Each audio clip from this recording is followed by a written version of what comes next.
Last night, you got to see her perform on Dancing with the Stars. Today, she is on my show. Please welcome Alanis Morissette. Hello, Alanis. How are you? Good. How are you? I'm very well, thank you. I'm looking, over the bio, and I knew that you had a ton of Grammys, 7, and all the Junos. I didn't realize how many, though. I didn't either.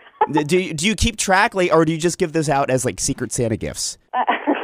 They're not displayed in my house. I have recognition shame a little bit, so they're in my storage area. And at some point, I know my husband's going to ask me to pull them out and actually display them, and admit that I've received them. Why do you have shame over it? I don't know. I'm Canadian. I like to look down at my shoes, and even though on stage I feel like I put my cape on and I'm fierce, off stage I actually feel kind of shy in some ways. You are very humble. I've met you in the past, and I've seen you in other interviews, and I will have to say, and I'm not just blowing smoke because I'm talking to you now, you are probably one of the most connected people, in terms of just I'm talking to you, I know that you're present. Yeah, I love connection. I live for it. I feel like every song I write is either about connection or about how horrible disconnection feels. Yeah, and you've got a new song, Guardian, that you performed on Dancing with the Stars last night. What connection is that about? That one's about my son in the choruses, and then in the verse it's about my own parent to my own self.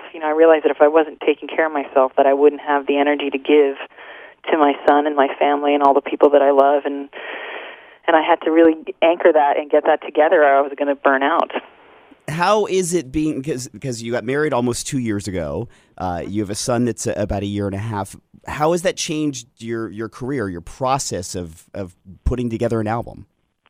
Well, it's allowed for some personal fulfillment, and in order to be able to do the attachment parenting that I love doing, but I wanted to build a studio temporarily in our living room so that I could be available and on call, and then I could make my record at the same time. And I think one of the plights of career women around creating family is this terror that we have to pick one or the other.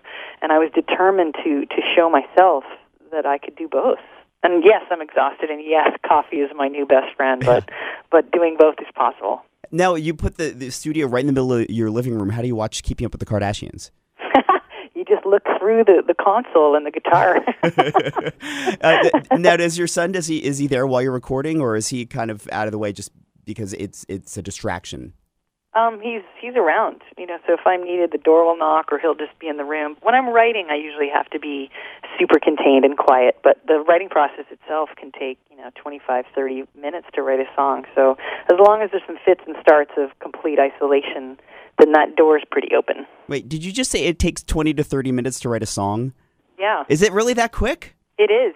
It's exhausting, and I'm usually sweating and depleted at the end of it, but it's really about having a very pointed conversation and having it be very musical. Yeah.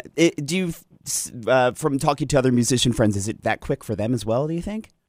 Some people, it's kind of like a channeled experience without getting too precious about it. And then other people I know write songs, and it can take them a year to finish a song. So everyone has a different process, I think. It's been 4 years since the last album. Is that solely because of the getting married and having a child, or were there other reasons too? Yes.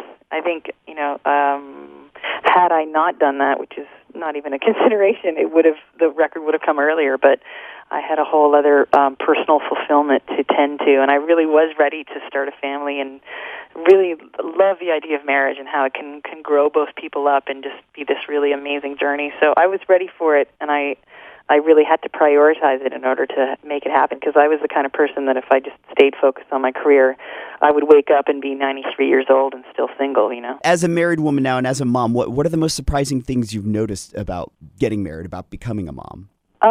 Becoming a mom, wow, the clarity and the appropriateness and the sweetness of the love. I was always such a caretaker, sometimes in a dysfunctional way in my relationships, and kind of treating people. No.